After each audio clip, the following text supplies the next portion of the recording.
और चलिए सीधे आपको लिए चलते हैं, केंद्रीय मंत्री किरण रिजिजू वक्फ बिल को लेकर एक प्रेस कॉन्फ्रेंस कर रहे हैं। जितना जॉइंट पार्लियामेंट्री कमेटी बनी है, किसी भी सब्जेक्ट पर इतना बारीकी से व्यापक चर्चा नहीं हुई। 97 लाख से भी ज्यादा मेमोरेंडम, रिक्वेस्ट, सजेशंस रिसीव किया है, तो इससे ज्यादा वाइडर कंसल्टेशन और क्या हो सकता है। और तब जाकर के वक्फ अमेंडमेंट बिल को फिर से हम पार्लियामेंट में लेके आ रहे हैं। तो इसमें पूरा तरीके से रूल के मुताबिक प्रोसीड्योर को मेंटेन करते हुए संवैधानिक प्रक्रिया है, हम पूरा मेंटेन कर रहे हैं। तो जिसको जिस पार्टी का भी मत रखना है पार्लियामेंट में रखिए। हम 2 घंटे, 3 घंटे, 4, 5, 6, 7, 8 घंटे देर रात तक अगर चर्चा करना है, हम चर्चा करने के लिए तैयार हैं।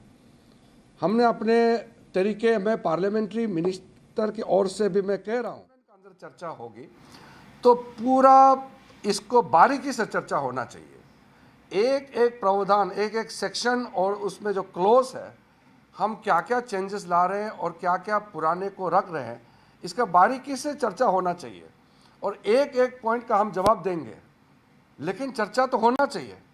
हंगामा से कुछ नहीं होता है।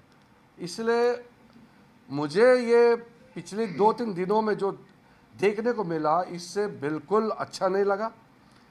पूरा झूठ बात फैला करके कई कई जगह में लाउड स्पीकर लगा के पूरा ब्रॉडकास्ट कर रहे हैं कि मुसलमानों का ज़मीन छीनने जा रहा है, मस्जिद छीनने जा रहा है, कब्रिस्तान छीनने जा रहा है।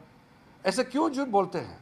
वो जो बोलने वाला लोगों का चेहरा भी पहचानी है, क्योंकि CAA जब लाया था तब भी यही झूठे बातें इन्होंने किया था कि CAA लाएंगे तो मुसलमानों का अधिकार छिन जाएंगे, नागरिकता छिन जाएंगे, मुसलमानों को देश से बाहर कर देंगे, ऐसा बोला है। अब CAA कानून लग गया, साल भर हो गया, किसी एक मुसलमान का कोई अधिकार छीन लिया गया है? किसी का नागरिकता छीना है क्या? इतना ब्लैक एंड वाइट झूठ बोलने का कोई मतलब नहीं है।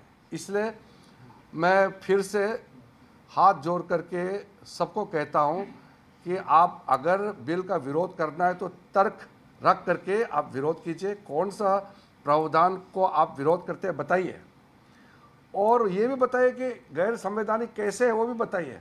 ऐसे झूठ बात फैलाने से तो होगा नहीं।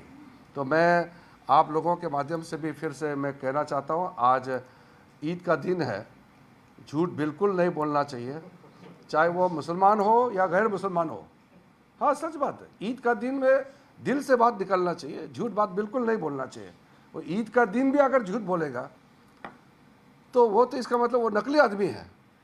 इसलिए मैं आग्रह करता हूँ कि हम लोग जब बिल आने वाले हैं तो फिर उसको चर्चा के लिए तैयार करें।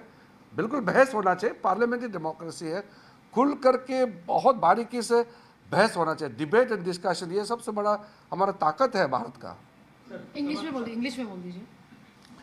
My special appeal to everybody is, when we are preparing to bring Waqf Amendment Bill in the Parliament, we must participate in the debate and discussion on the floor of the House. Outside the Parliament, a record numbers of deliberations, consultations have taken place. JPC has gone on record to have the widest ever consultation process and highest ever representations being received in the history of democratic India. No other committee has gone so deep.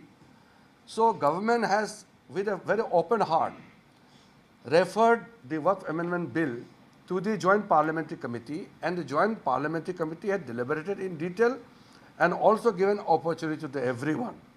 Now, when the bill is ready, I want to request all the political parties to participate and make your point on the floor of the Parliament.